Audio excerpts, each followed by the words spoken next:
जी अस्सलाम वालेकुम बच्चों, क्या हाल है। उम्मीद है बेटा आप सब ठीक होंगे, खैरियत से होंगे, फिट फाट होंगे। तो बेटे लास्ट लेक्चर में हमने 1.1 कंप्लीट की थी और 2-3 डेफिनेशंस डिस्कस की थी। तो अब हम स्केयर मैट्रिक्स के बारे में देखेंगे कि स्केयर मैट्रिक्स क्या होती है और कुछ और मैट्रिक्स के बारे में सीखेंगे। तो बेटा स्केयर मैट्रिक्स वो होती है, सबसे पहले तो इसकी पहचान ये है कि इसके अंदर रोज़ और जो है आपकी कॉलम्स की तादाद वो क्या हो, रोज़ और कॉलम्स आर सेम। रोज़ और कॉलम की तादाद इसके अंदर क्या होनी चाहिए, सेम होनी चाहिए। ठीक है। अब अगर मैं इसकी एग्जांपल लूँ कि आपके पास एक ए मैट्रिक्स है, वो है 2 1 4 और 9। तो इसमें मैं आपसे पूछूं कि इसके अंदर ऑर्डर ऑफ इसका मैट्रिक्स क्या है, तो इसका ऑर्डर ऑफ मैट्रिक्स क्या है, 2/2। तो ये वाली इसकी रोज़ हैं, ये वाले इसके कॉलम है। इसमें रोज़ और कॉलम्स क्या हैं, जैसा कि हमने देखा कि क्या होनी चाहिए, सेम होनी चाहिए। रोज़ और कॉलम इसमें सेम है, तो ये कौन सी मैट्रिक्स है, स्क्वायर मैट्रिक्स। और इसी तरह अगर एक और एग्जांपल देखें, 4 5 9 1 -7 3 2 1 4। इसमें रोज़ और कॉलम की तादाद क्या है, 3/3। यानी इधर भी 3 है और इधर भी 3 है, रोज़ और कॉलम सेम है। तो ये कौन सी मैट्रिक्स हो गई आपके पास, ये आपके पास स्क्वायर मैट्रिक्स होती है। जिस मैट्रिक्स में रोज़ और कॉलम की तादाद सेम हो वो कौन सी मैट्रिक्स होती है, स्क्वायर मैट्रिक्स होती है। डेफिनेशन आपने बुक से करनी है, हम इधर सिर्फ ये समझेंगे। नेक्स्ट बेटा हमारे पास है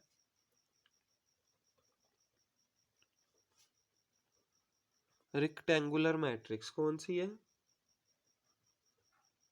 रेक्टेंगुलर मैट्रिक्स अब क्या होती है। तो बेटा रेक्टेंगुलर मैट्रिक्स जिसका टोटल ऑपोजिट है, उसमें क्या होता है, रोज और जो आपकी कॉलम्स की तादाद है, रोज और कॉलम्स आर नॉट सेम। इसमें रोज और कॉलम सेम नहीं होते। ठीक है। तो अगर मैं इसकी एग्जांपल की बात करूं, तो इधर हमारे पास है 1 4 2 5 3 और 6। तो अब देखें इसका ऑर्डर ऑफ मैट्रिक्स क्या है, 2/3। 2/3। इसमें रोज 2 है, कॉलम 3 है, दोनों सेम तो नहीं है ना। तो ये कौन सा मैट्रिक्स हो गया, ये रेक्टेंगुलर मैट्रिक्स हो गया। ठीक है। और एक और अगर एग्जांपल देखें, 1 2 3 4 5 6। इसकी ऑर्डर ऑफ मैट्रिक्स क्या है, इसका ऑर्डर ऑफ मैट्रिक्स है हमारे पास 3/2। तो इसमें भी अब क्या है, रोज और कॉलम सेम नहीं है। तो ये कौन सी मैट्रिक्स हो गई, ये हमारे पास रेक्टेंगुलर मैट्रिक्स हो गई। ठीक है जी। तो स्क्वायर मैट्रिक्स और रेक्टेंगुलर मैट्रिक्स की आपको समझ आ गई है जी। तो बेटा रेक्टेंगुलर और हमने कौन सी मैट्रिक्स देखी है, स्क्वायर और रेक्टेंगुलर मैट्रिक्स। तो थर्ड नंबर पे अब हम देखते हैं, हमारे पास आती है नल और ज़ीरो मैट्रिक्स। ठीक है, नल और ज़ीरो मैट्रिक्स।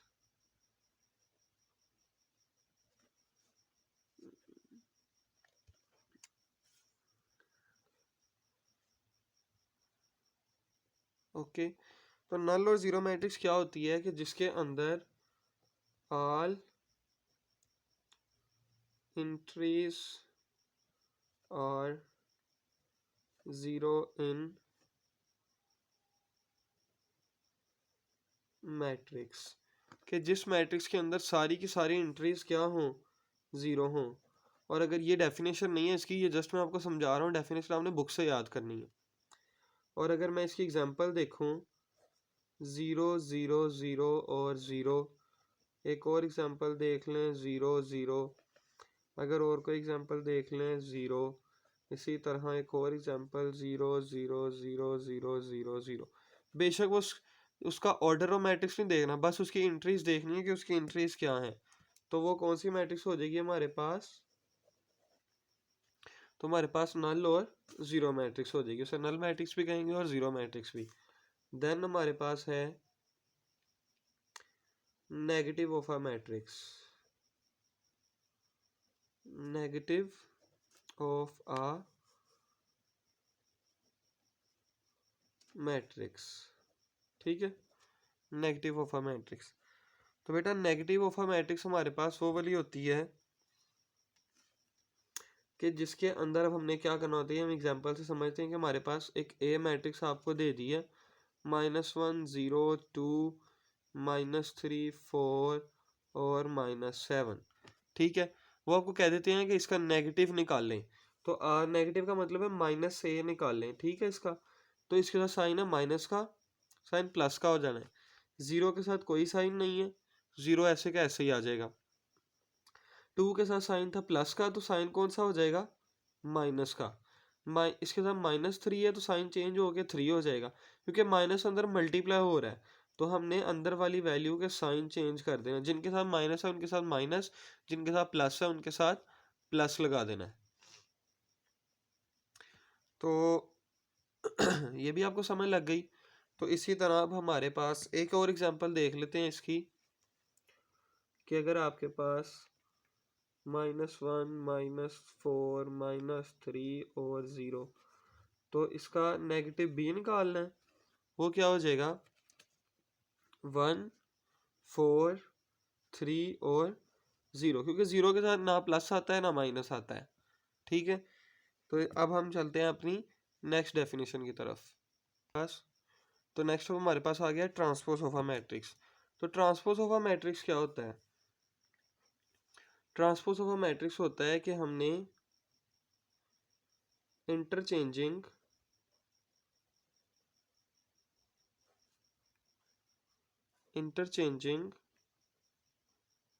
रोज इनटू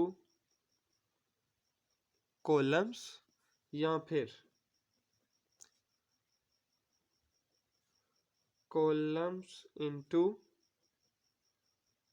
रोज, या रोज को कॉलम में चेंज कर दें या कॉलम को रोज में चेंज कर। यहाँ मैंने इनटू लगा दिया और यहाँ मैंने एरो लगा दिया, तो यहाँ आप एरो भी लगा सकते हैं और यहाँ आप इनटू भी कह दें, ठीक है जी। रोज को क्या करना है, कॉलम में चेंज करना है, ठीक है। इधर एग्जांपल देखते हैं, और इसको डिनोट किससे करते हैं, इट इज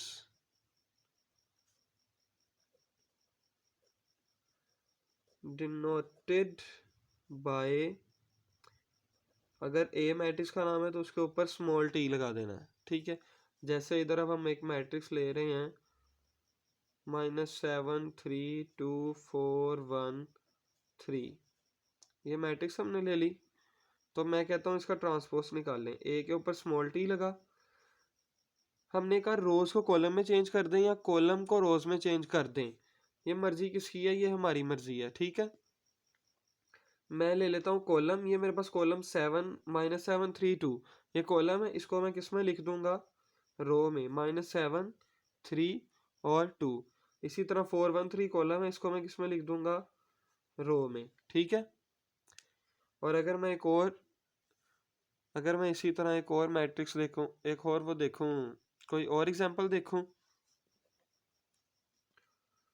तो -4 0 -5 और 6, इसमें साइन का कोई मसला नहीं है, इसमें आपने साइन का ध्यान नहीं रखना, इसमें आपने वैल्यूज का ध्यान रखना है कि किस तरह वैल्यूज चेंज होनी है। अब -4 0 कॉलम में है, बल्कि अब हम रो लेते हैं, -4 और -5 रो में है, इसको किस में चेंज करना है, कॉलम में। तो -4 और -5 ये रो में था, हमने इसको कॉलम में लिख दिया। 0 6 रो में है, इसको किस में लिख देना, कॉलम में, ठीक है। रोज को कॉलम में चेंज करना है और कॉलम को रोज में। तो आज के लिए इतना ही, इंशाल्लाह मिलते हैं अगली वीडियो में। अभी के लिए सिर्फ इतना ही। चैनल को लाइक और सब्सक्राइब लाजमी करें और कमेंट भी करें अगर आपको वीडियो अच्छी लगी तो। अल्लाह हाफिज़।